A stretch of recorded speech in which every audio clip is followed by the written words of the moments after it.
কিছু হলে আমাদের কি হবে? হ্যাঁ, তুই কি পাগল হয়ে গেছিস? কিচ্ছু হবে না, কিচ্ছু হবে না, তুই সাবধান। আমার সাথে কেন এমন হলো? তোমার এই বিষয় নিয়ে অপরাধ বোধে ভোগার কোনো দরকার নেই। যা হওয়ার তা তো হতোই। প্রীতি যে এমন একটা কাজ করবে সেটা আমি একদমই ভাবতে পারিনি। কিছুক্ষণ পরই এই মা আবার আদর করে মেয়েকে বুকে টেনে নেবে, কিন্তু মায়ের কথায় রাগ করে উল্টাপাল্টা কিছু করে ফেলা যাবে না। আর যাই করিস না করিস, একটা কথা মাথায় রাখবি, আমরা পুরো প্ল্যানটাই করছি কিন্তু প্রীতির জন্য।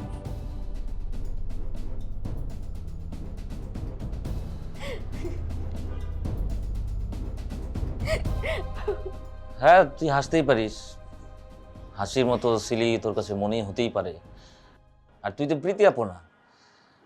আর তোর প্রীতি আপুর মতো তোর তো বয়ফ্রেন্ড চলে যায়, আর আপুর অবস্থাতেও তো তুই নাই। তুই হাসতেই পারিস, তোর কাছে এটা সিলি ব্যাপার মনে হতেই পারে। এরকম একটা বাড়ির অবস্থায় আমি ছোট ভাই হয়ে বিয়ে করে ফেলছি। এরকম অবস্থায় বাড়ির ছোট ভাই যদি বড় বোন রেখে বিয়ে করে ফেলে, তো বড় বোনের মানসিক অবস্থা কী হইতে চিন্তা কর।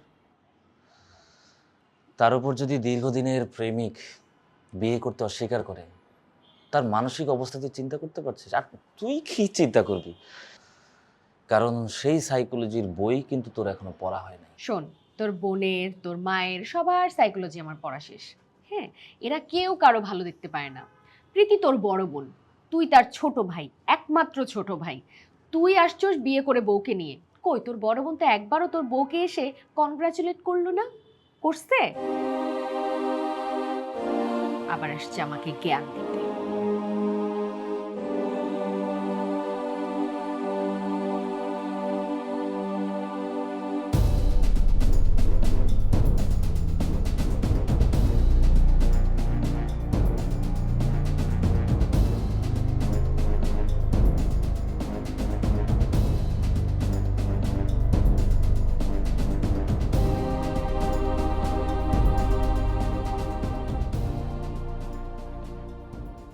আরে দুলা ভাই, এত তাড়াতাড়ি অফিস থেকে চলে আসলেন?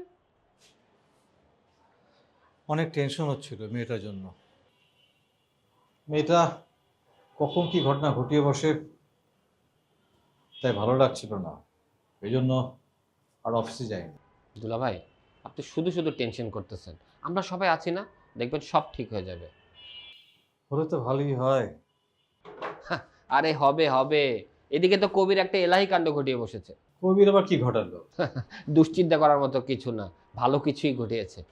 আপনি শুধু শুধু কেন এত দুশ্চিন্তা করেন দুলা ভাই? এত দুশ্চিন্তা করে আপনি শরীরটা খারাপ করতেছেন শুধু শুধু। দুশ্চিন্তা না করে কি কোনো উপায় আছে? আছে আছে দুলা ভাই, অনেক উপায় আছে। এই যে আমাকে দেখেন না, এতগুলো টাকা গচ্চা খেয়ে বোনের বাসায় শুয়ে বসে পায়ের উপর পা তুলে খেয়ে আছি। আমার ভিতরে কোনো দুশ্চিন্তা দেখতে পাচ্ছেন? তোমার কথা আর আমার কথা এক না। তুমি হচ্ছে সিঙ্গেল ব্যাচেলার, আর আমি হচ্ছে একজন বিবাহিত মানুষ, এই বাড়ির কর্তা। আমার মাথার উপর অনেক ঝামেলা, অনেকগুলো মানুষের কথা চিন্তা করতে হয়। এদিকে মেয়েটা বড় হচ্ছে, তার জন্য একটা দুশ্চিন্তা তো আছেই। ওইসব কথা বাদ দাও। তুমি যে কবির কি জানি করছে, কি জানি বলতে চেয়েছি।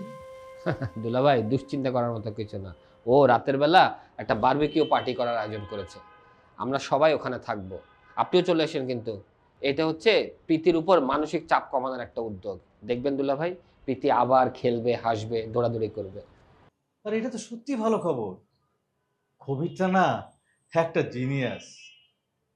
আমরা দুই ভাই না প্রায় ভাবতাম যে আমরা চলে গেলে এই সংসারের হালটা কে ধরবে। কবিরই পারবে এই সংসারের হালটা ধরতে। আমার কি যে শান্তি লাগছে তোমাকে বোঝাতে পারবো না। বা দুলা ভাই, সব ক্রেডিট এখন ভাতিজার, আর আমার কোনো ক্রেডিট নাই? আমি যে সারাদিন দৌড়াদৌড়ি করে এই বারবিকিউ সেট আপ করলাম, মুরগি মরিচা বাতি এগুলো সব রেডি করলাম, আমার কোনো ক্রেডিট নাই? হয়েছে, থাক দুলা ভাই, আমি ছাদে গেলাম।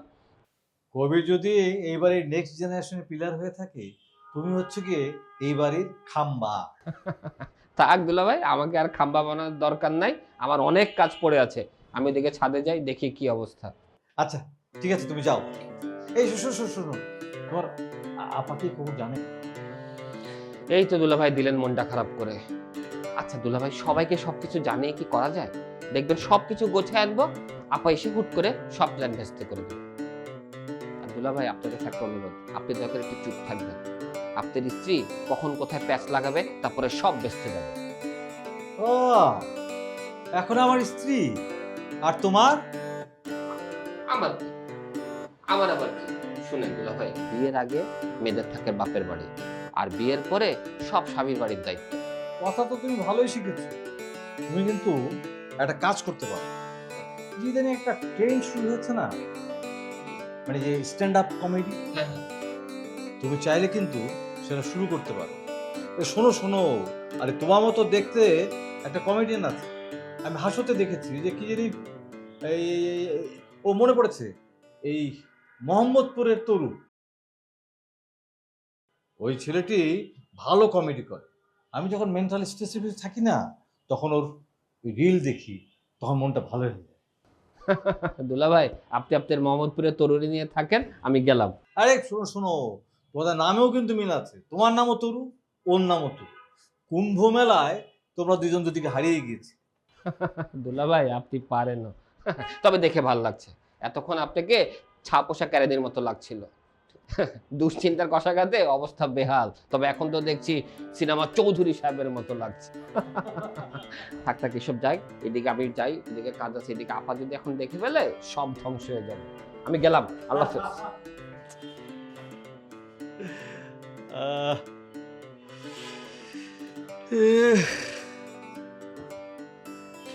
যাক, একটা সুসংবাদ শুনলাম। প্রীতির মনটা যদি ভালো হয় এখন।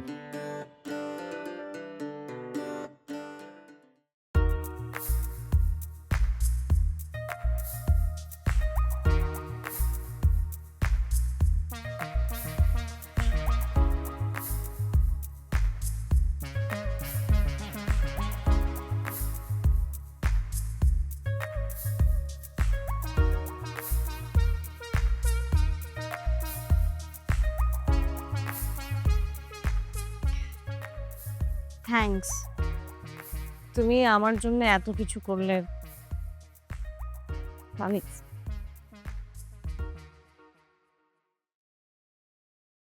প্রীতি, চোখ বন্ধ কর। হুম?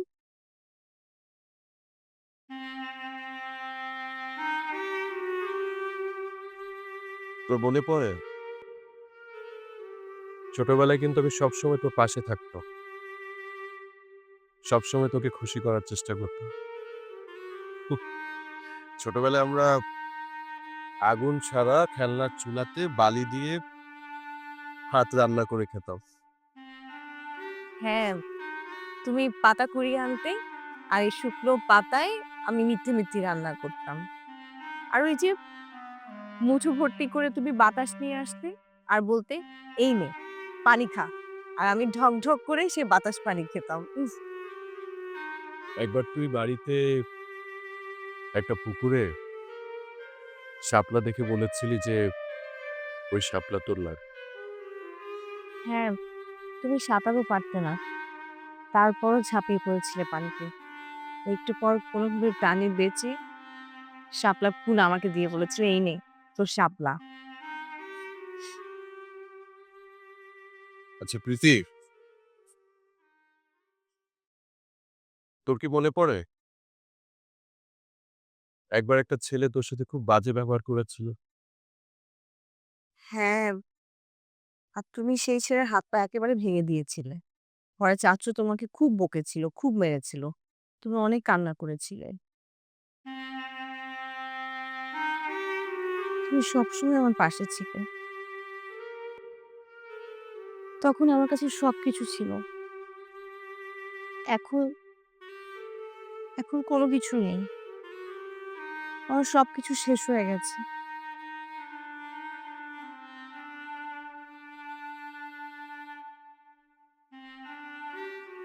প্রীতি তোর হাতটা দিবি? হুম? তোর হাতটা দিবি?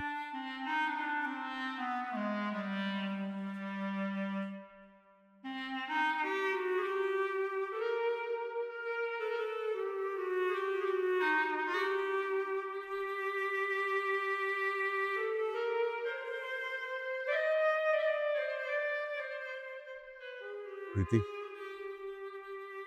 আমি এখনো তোর সাথে বালিতে সংসার পাততে চাই। আমি এখনো সাঁতার জানি না, তারপরও তোর জন্য আমি শাপলাটা আনতে পারি। আমি এখনো তোর জন্য সবকিছু তছনছ করে দিতে পারি। ছোটবেলা থেকে এখন পর্যন্ত তোকে একটা কথা বলতে পারিনি। প্রীতি, আমি তোকে অনেক ভালোবাসি, অনেক। তুই কি আমাকে বিয়ে কর?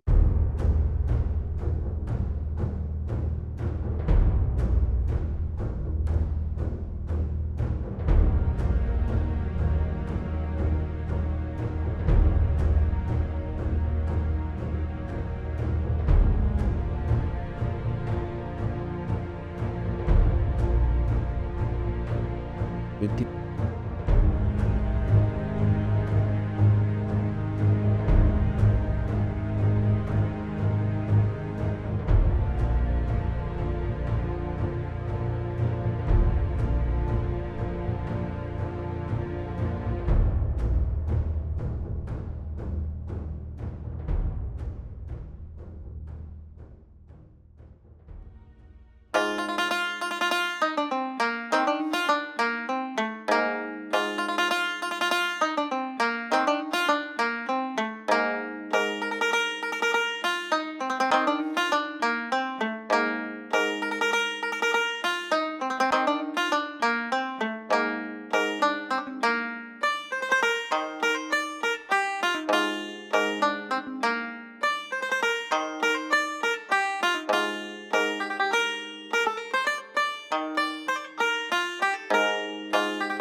কবির ভাইয়া, এই কবির ভাইয়া, হুম?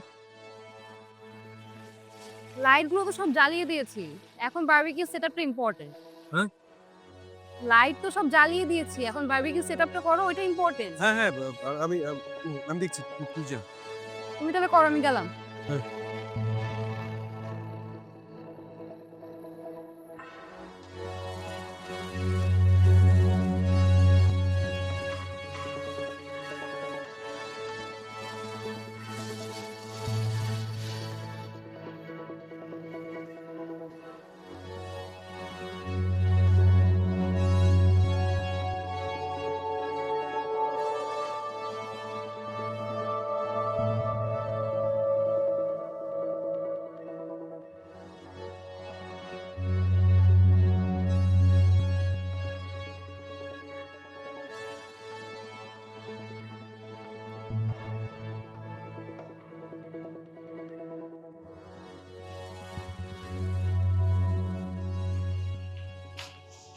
কি রে প্রীতি আপু, তোকে সেই কখন বললাম এই ড্রেসটা পরে তাড়াতাড়ি রেডি হ, তুই এখনো চেঞ্জ করিস নাই? জেরিন, আমি উপরে যাব না, প্লিজ আমাকে জোরাজুরি করিস না। শোন, আমি তো কিছু করি নাই, যা করছে কবির ভাই করছে। তোর কিছু বলার থাকলে তুই ভাইয়াকে বলিস, এখন উপরে চল প্লিজ। আমি উপরে গিয়ে কি করব? তোর জন্য এত আয়োজন করা হলো, উপরে সবাই আছে, তুই না গেলে মন খারাপ করবে না? আচ্ছা, সবাই কি উপরে থাকবে? মানে সবাই এটা জানে? সবাই এটা জানে এবং সবাই খুবই খুশি হয়েছে এবং সবাই কবির ভাইকে থ্যাঙ্কসও দিছে। কিন্তু এই দেখ, তুই শুধুমাত্র একটা বাগড়া দিয়ে এখানে বসে আছিস। সবাই সবকিছু জানে, শুধু আমি কিছু জানি না। আরে বাবা, এটা তো তোকে সারপ্রাইজ দেওয়ার জন্য করা হয়েছে, এই জন্য আমরা তোকে বলি নাই তোকে সারপ্রাইজ দিব না। এখন সবকিছু একদম সুন্দর মতো হয়ে গেছে, তাই তোকে নিতে আসলাম। চল আপু, প্লিজ তাড়াতাড়ি রেডি হয়ে নে না প্লিজ। আচ্ছা ঠিক আছে, তুই যা, আমি রেডি হয়ে আসছি। আচ্ছা ঠিক আছে, রেডি হয়ে আয়।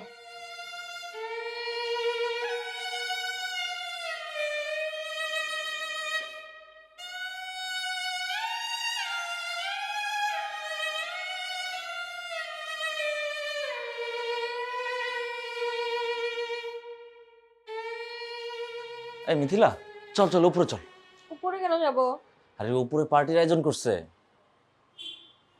তোর বাড়িতে না লোক মরতে বসছিল, এর মধ্যে পার্টির আয়োজন কিসের? আরে প্রীতিয়াপুর মন খারাপ না, প্রীতিয়াপুর মন ভালো করার জন্য কবির ভাই বারবিকিউ পার্টির আয়োজন করছে, চল। প্রীতির মন ভালো করার জন্য বারবিকিউ পার্টির আয়োজন করছে, সেখানে আমি কেন যাব? আমি যেতে পারবো না। এই তুই যাবি কেন মানে কি? তুই এই বাড়ির বউ, তুই যাবি না? আমি ওসব বউটাও কিচ্ছু না। কি উল্টাপাল্টা কথা বলে বউটাও কিচ্ছু না? আমি যদি এই বাড়ির বউ হতাম তাহলে সবাই এসে আমাকে বলতো, আর পার্টির কথা তো দূর, কেউ এখন পর্যন্ত আমার সাথে এসে ভালো মতন কথাই বলে নাই, আবার আসছে পার্টির কথা বলতে। দেখ মিথিলা, বাড়ির সবাই নানান রকম ঝামেলা আছে, তাই তোর সাথে ওভাবে কেউ এসে কথা বলতে পারেনি। আর হঠাৎ করে পার্টির আয়োজন করছে, আর পার্টির ব্যাপারটা গোপন রাখতে চাইছিল যাতে প্রীতি আপুকে সারপ্রাইজ দেওয়া যায়। আমাকে তো বললো কিছুক্ষণ আগে। তোকে বলছে তুই যা। লক্ষ্মী সোনা, উপরে চল না প্লিজ। দেখ উপরে গেলে তোর সবার সাথে একসাথে দেখা হয়ে যাবে। চল লক্ষ্মী সোনা, চল চল। তোর বোন গেছে উপরে? হ্যাঁ। বেহায়া কোথাকার, বলছিলাম না সব নাটক।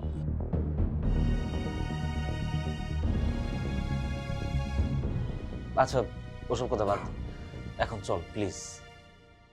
তোর মা গেছে? যায় নাই, সময় হলে ঠিকই যাবে। আমিও আমার সময় হলে যাব। কেন এরকম করতেছিস? চল না বাবু। তোকে না বলছি আমি যাব না? তোর যেতে ইচ্ছে হলে তুই যা না, আমাকে বিরক্ত করিস না, যা।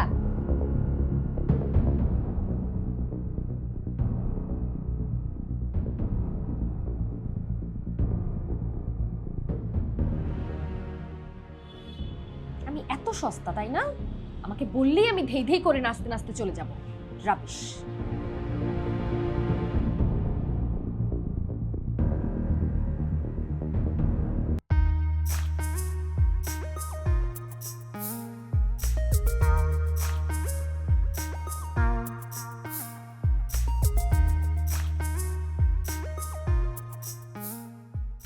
ওকে এভরিওয়ান, আজকের ইভিনিং প্রীতির নামে। সো আজকে আমরা প্রীতিকে একদমই এরকম মুখ গোমরা করে দেখতে চাই না, ঠিক আছে? You have to smile. হ্যাঁ, আর তোরা না কি জানি জোকস বললি, ওগুলো কি হলো? এই জেরিন, তোমার না জোকস বলার কথা, বলো বলো। তোমার জোকস সুপ দরকার নেই, এমনি সব কিছু। না না, কেন দরকার নাই? জোকস তো হবেই। আরে আপু কি বল- শুনো না, আমি অনেক ভালো ভালো জোকস পারি। জোকস কখনো ভালো হয়ই না, সবসময় উল্টাপাল্টা জোকসে মানুষজন হাঁটে। দরকার বুক কর। আরে তুমি শোনোই না, একটা প্লিজ। আচ্ছা বুঝতে পারছি। আমার সামনে বলতে যদি একটু প্রবলেম ফেস করিস তাহলে এক কাজ করি, আমি ওদিক থেকে। আরে ভাইয়া না, শোনো, আমি কোনো পচা জোকস বলি না, আর জোকস একটু পচাই হয়, নালে সেটাই তো। সবসময় এরকম। ওকে বল বল। তুই শুরু কর। আচ্ছা ঠিক আছে। দেবদাসের সাথে আমার বিয়ে প্রায় ঠিকই হয়ে গিয়েছে। এর মধ্যে দেবদাস 4 মাস লাপাত্তা। দেবদাস ফিরে আসার পর আমি জিজ্ঞেস করলাম, দেবদা তুমি কোথায় ছিলে দেবদা? তুই আগেই কেন হাসতেছিস? আমি ইনসার্ট দিচ্ছি, প্র্যাকটিস করছি। ঠিক আছে, বল।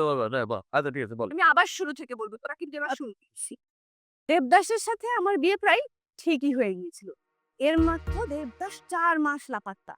দেবদাস ফিরে আসার পর আমি জিজ্ঞেস করলাম, দেবদা তুমি কোথায় ছিলে দেবদা আমাকে বলল, অসমাপ্ত বাড়িধারায় মিশ্রিত শ্রাবণ মাসে শকুনি চক্রান্তে বর্ষবর্তী হইয়া কৌরব পাণ্ড ধর্ম নিমগ্ন হেতু শৃঙ্খলা রক্ষীর দলপতির তত্ত্বাবধানে শ্রীকৃষ্ণের জন্মভূমিতে ভ্রমণ ও প্রয়াসে চূড়ারিতুর নিবাস অর্জন করিয়াছিলাম। আমি বললাম, এত কঠিন করে বলো না দেবদা, কোথায় ছিলে তাই বলো। দেবদা বলল, ওই জুয়া খেলতে যাই ধরা পড়ে 4 মাস জেলে আছি না। কি তোর মজা লাগে নাই? প্রীতি একটু হাসো। খুব মজা পেয়েছি। Very very. না অনেক সুন্দর হয়েছে। তোরা সবসময় আমার জোকস নিয়ে এরকম করে না, গুড জোক। আচ্ছা শোন, এখন গান গেয়ে গাইবে। একটা গান ধর তাড়াতাড়ি। ওই গান চোখ ভালো ছিল গাও গান গাও। এক্স্যাক্টলি। আমি একা গাইতে পারবো না, তোমরা সবাই গাইতে হবে আমার সাথে, হ্যাঁ, সাথে নাচতেও হবে তোমাদের। আচ্ছা ঠিক আছে, সবই হবে সবই হবে। ঠিক আছে, আর তুই এরকম ভূতের মতো দাঁড়ায় থাকিস না। আয়।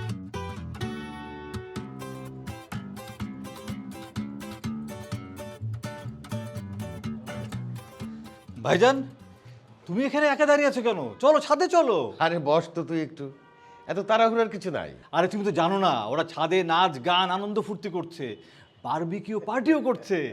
আমাকে ডাকতে এসেছিল, আমি বলেছি ভাইজানকে নিয়ে একসাথে ছাদে উঠছি। আমি জানি তো সব। হ্যাঁ, প্রীতি গিয়েছে। প্রীতির মন ভালো করবার জন্যই তো ওরা এসব করছে সব। আর সব আয়োজন করেছে কবির। কবির প্রীতিকে অনেক সাপোর্ট করছে। সবসময় এটাই চেয়ে এসেছি রে, যে ভাই বোনরা একসাথে থাকবে, একে অন্যের সাপোর্ট দিবে, বিপদে আপদে একসঙ্গে থাকবে। গেছিল তো ছ্যাঁকা খায় মরতে, তাও তো মরতে পারলি না। এখন ছাদে এসে পার্টি করতেছে, পার্টি বন্ধ করে সব।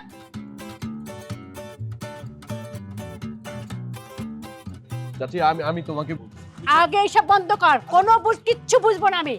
আচ্ছা চলো না তুমি আমার সাথে। এত বড় বড় ঢিঙ্গি মেরে ছাদে এসে রং রং করে বেরোবে।